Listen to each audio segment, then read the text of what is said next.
Mate atu he te kura, ara mai anora he te kura.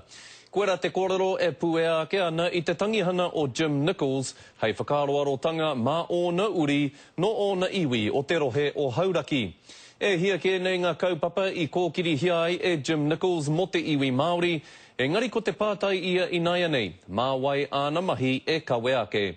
I tai ake te tū pāpaku ki rungi I te marae o mātai whetū I te rohe o kōpū I pārāwai I te ata nei. Ko ōna iwi me tōna whānau e kauwea nei a Jim Nichols ki tēnei o ōna tūranga waiwai. He tino toimaha ki te whānau, he tino toimaha I pare Hauraki. Tēnei te whare tipuna te rama o Hauraki I waengai tōna iwi o ngā timaru, ka takoto katangihia a Jim. O horere hoki I tāna inga mai, tērā te rongo atu inga mai ai e te rārangi, tēnei ko tai mai mata.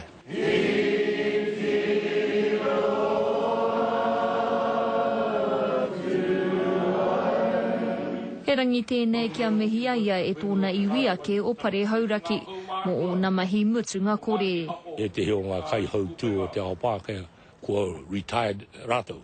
Engari, ko ngā kaumātu, kia mate rawa, ka tahi rātu ka mutu I ango rātu nei mahi.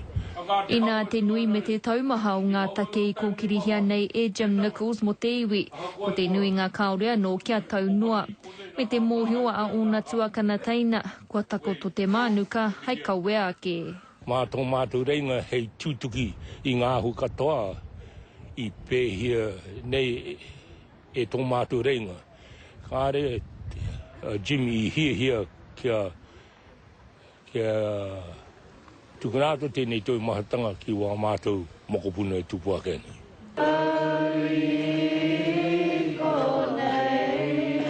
Hei te kaumātahi o ngā haora o te rā pare I te whare karakia o Hato Hori I Pārāwai, ka whakahaere ngā karakia mutunga, mō Jim.